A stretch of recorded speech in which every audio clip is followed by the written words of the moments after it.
माऊली नमस्कार. गणपती बसलेले आहेत. सध्या लाडू, मोदक याची धुमाकूळ चालू आहे. आपल्या देवबाप्पाला, आपल्या गणपती बाप्पाला प्रसन्न करण्यासाठी, तो घरामध्ये नैवेद्य तयार करण्यासाठी आपण सोप्या सोप्या पद्धतीने बाप्पाचा आवडता लाडू बनवणार आहोत. आपण डाळ, रवा याच्यापासून नाही, गव्हापासून हा लाडू बनवणार आहोत. बऱ्याचशा जणाला ॲलर्जी असते डाळीची, बऱ्याचशा इतर जाण्याची. गहू तर सगळ्या घरी असतोच. त्यापासून आपण सोप्या सोप्या पद्धतीने व अतिशय असा उत्कृष्ट लाडू आज आपण तयार करणार आहोत. त्याच्यासाठी आपल्याला काय काय साहित्य लागणार आहे आपण बघून घेऊ. आपल्याला गव्हापासून जे लाडू बनवायचे गणपती बाप्पाचे, त्याकरता आपल्याला जे साहित्य लागणार आहे, आपण 250 ग्राम गूळ घेतलेला आहे बारीक कुटून. थोडेसे काजू घेतले आपण. काजू आपल्याला लाडूवरती लावायचे आहेत. 5 ते 6 विलायची आहे व 250 ग्राम जो आपण डाळबट्टीसाठी भरड्या टाईप जाडसर दळून आणतो ते पीठ घेतलेलं आहे गव्हाचं. थोडंसं जाडसर असतं. तुम्ही गिरणीमध्ये गेला का तुम्ही जरी सांगितलं की आम्हाला थोडंसं जाडसर डाळबट्टीचं पीठ मळून दळून द्या, ते तुम्हाला देतात. आणि तूप घेतलेलं आहे आपण 250 ग्राम. या 4 ते 5 वस्तूपासूनच आपल्याला आता अशी ती अतिशय उत्कृष्ट असा लाडू बनवायचा आहे. प्रथम आपल्याला पिठामध्ये तूप टाकून घ्यायचं आहे आणि याला मळून घ्यायचं आपल्याला व्यवस्थित. पीठ आपल्याला मळून घ्यायचं आहे. मळता मळता आपण त्याच्यात असे त्याचे गोळे करून पाहिजे आपल्याला. त्यावेळेस आपला गोळा तयार होईल, त्यावेळेस आपण समजायचं आपलं पीठ व्यवस्थित मळलं गेलेलं आहे. आता याच्यात आपण पाणी टाकून याचे मळून घ्यायला व्यवस्थित. थोडं थोडं पाणी टाकायचं आपल्याला. आपल्याला त्याचे गोळे तयार करून घ्यायचे आहेत. आपलं पीठ व्यवस्थित मळून झालेलं आहे. आता याचे आपल्याला गोळे करून घ्यायचे. हे गोळे आपल्याला तळून घ्यायचे आहे. ते देखील आपल्याला तुपामध्ये तळून घ्यायचे आहे. त्यामुळे छोट्या छोट्या साईजचे आपल्याला गोळे करायचे असे. या पद्धतीने असे गोळे करून घ्यायचे लांबसर. आपलं तूप तापलेलं आहे व्यवस्थित. याच्यामध्ये आपण जे मुटकाळ्या टाईप गोळे केले होते ते टाकून घेऊ.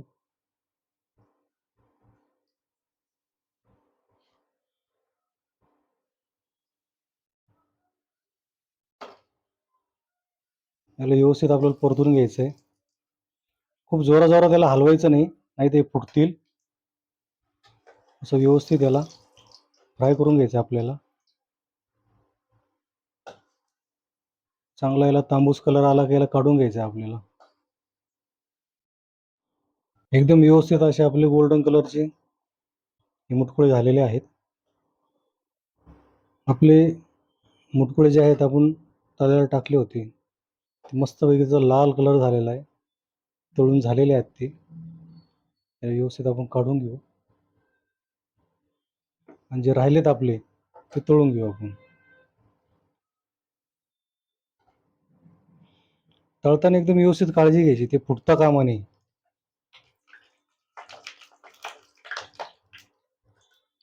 आपले हे देखील गोळे चांगले व्यवस्थित तळून झालेले, यांना आपण काढून घेऊ. आपले गोळे हे थंड झालेले आहे. आता याला आपण चांगलं कुस्करून घ्यायचं आहे आपल्याला व्यवस्थित.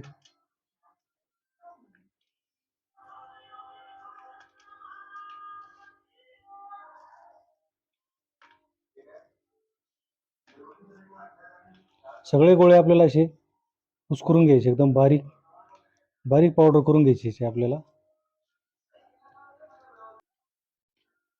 कूट आपला बऱ्यापैकी आपण बारीक केलेला आहे. आता याला काय करायचं, आपल्याला मिक्सरच्या भांड्यामध्ये टाकायचं आहे आणि मिक्सरच्या भांड्यामध्ये एक गरका मारून त्याला आपल्याला काढायचं आहे. खूप बारीक नाही करायचं आपल्याला, फक्त हे जे आहेत गोळे गोळे हे फुटले पाहिजे आपले. मिक्सरमधून आपण कूट काढलेला आहे, मस्तपैकी असा बारीक झालेला आहे. खूप बारीक नाही केला आपण. आता आपल्याला एका कढईमध्ये तूप व गूळ टाकून गरम करून घ्यायचं आहे. कढईमध्ये आपण तूप तापायला ठेवलेलं आहे. या तुपामध्ये आपल्याला गूळ टाकायचा आहे.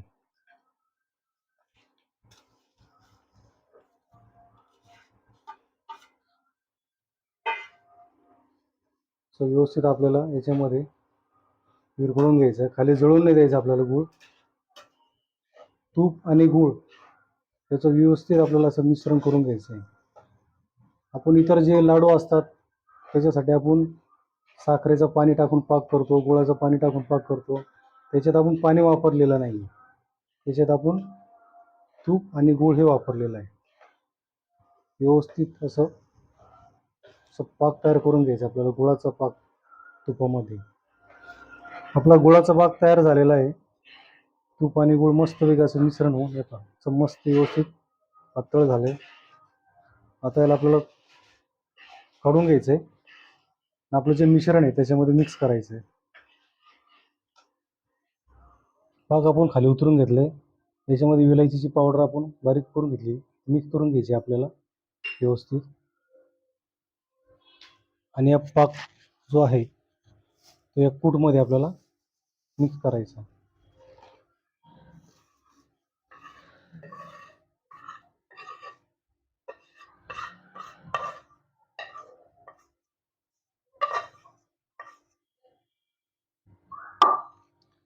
याला व्यवस्थित मिक्स करून घ्यायचं आपल्याला.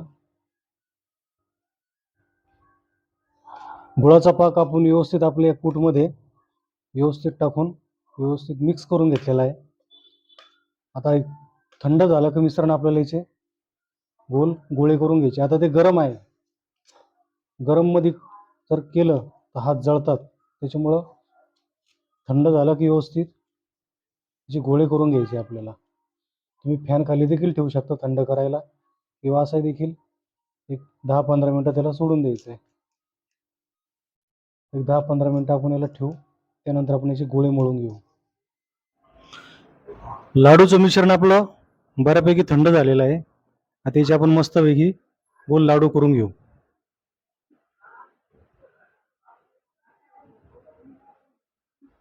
असे व्यवस्थित गोल लाडू करून घ्यायचे.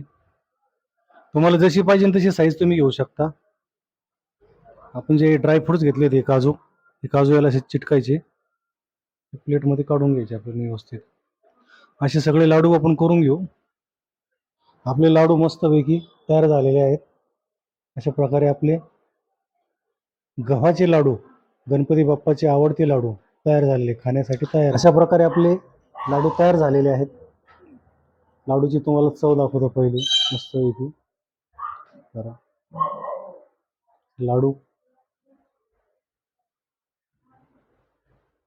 थंड झाल्यावर अतिशय घट्ट होत होतो मस्तपैकी, आणि खूप सुंदर चव आहे याची. थोडासा खातोय मी.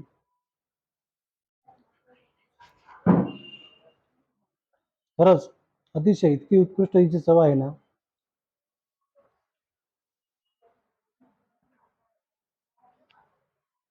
तुम्ही खूप प्रकारचे लाडू खाल्ले असतील, परंतु गव्हाचा लाडू तुम्ही कदाचित घरी बनवला असाल. ही रेसिपी तुम्ही सोप्या पद्धतीने, अतिशय पौष्टिक आहे, घरी बनवा. प्रसाद म्हणून बनवा. तुमच्या बाप्पांना नैवेद्य म्हणून दाखवा. आणि आमचं सगळ्यात महत्त्वाचं म्हणजे आमच्या चॅनलला सबस्क्राईब करा. आपल्या मित्रांना पुढं पाठवा, नातेवाईकांना पाठवा. अशाच गणपतीचे मी नवीन नवीन मोदक वगैरे बऱ्याचशा रेसिपी दाखवणार आहे. तर शेवटपर्यंत व्हिडिओ पहा, शेअर करा, लाईक करा. धन्यवाद.